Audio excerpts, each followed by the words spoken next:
beating noise, a soft beating noise.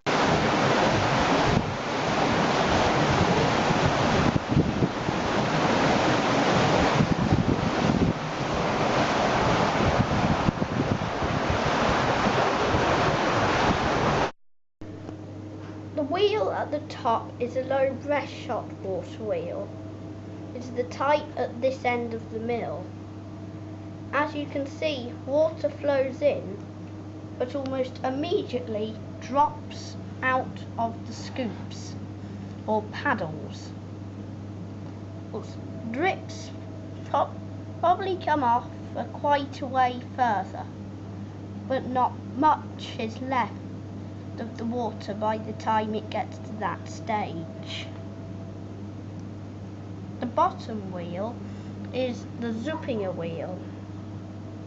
It holds water for at least one scoop without dripping much out at all. When it gets down to a certain level, it will start to drop out.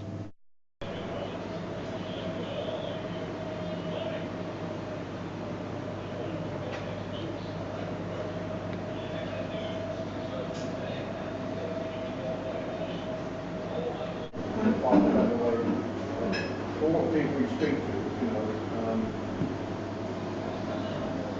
when you go to the rehabilitation.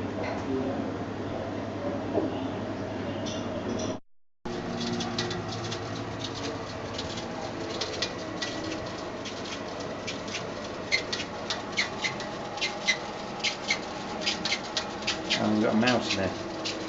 That sounds of it. Ooh. Oh, Squeak. Yeah, it's a little squeak. This interesting device is a sluice. A sluice opens and closes to let water flow through the water wheel.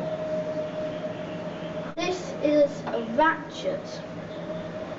It stops it going backwards.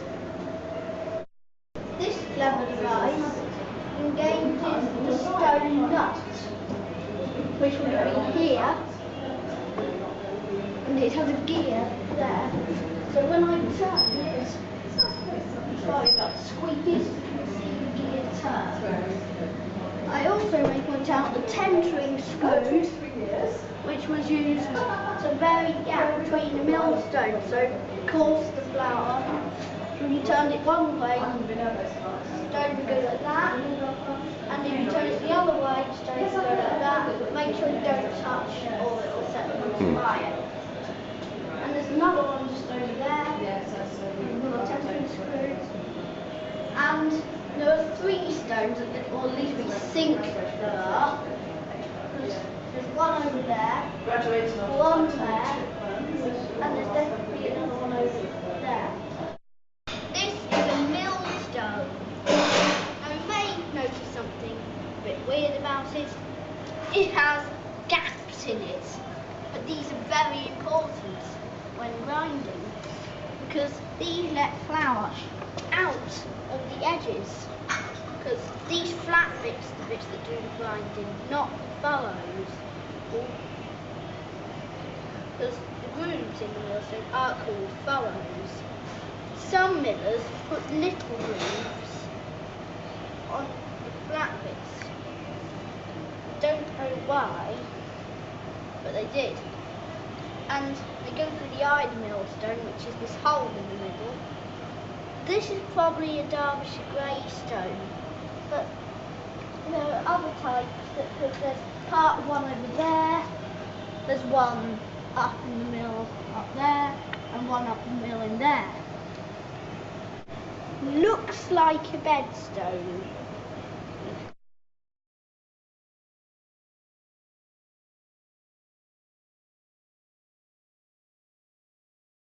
Welcome to Millstone, which has some of its machinery left. It's right in here. Step forward.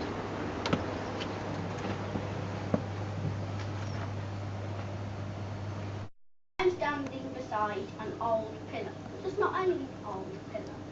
One right beside where the original exactly trapdoor was in that square the lamp is. We've also got the crown wheel over there. This is the crown wheel. This cog wheel here connected to the main shaft.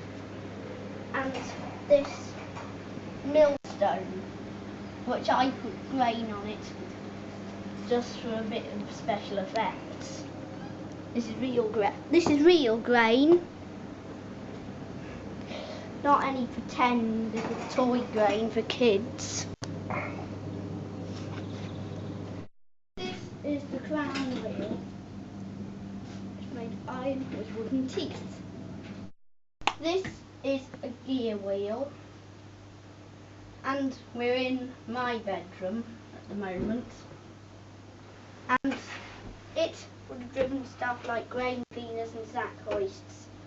Today you can't see any of those gears, and it's really strange because it doesn't have as many spokes as you'd find it to usually have. It's called the top wheel, or at least that's what I call it. It also comes into the bathroom, just under where you might keep your hot water bottles, cleaners, and possibly, yeah, it's pretty exciting. You've also got the remainder of the sack hoist in my parent room. Just behind the lamp there's a little slot which once would have had an axle in it.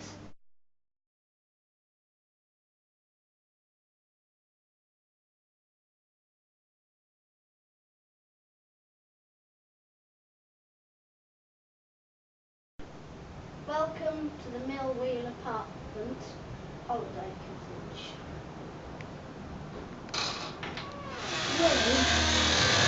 All these very old looking mill machinery. Right, now we're above the pit wheel, the zupping water wheel, and it's probably just below my feet if it was inside of it, but it isn't. Well, it comes up from the drive. The drive comes up here, on top to that gear. Right, that gear is driven by the spur wheel. It goes to. It's actually on a very strange axle.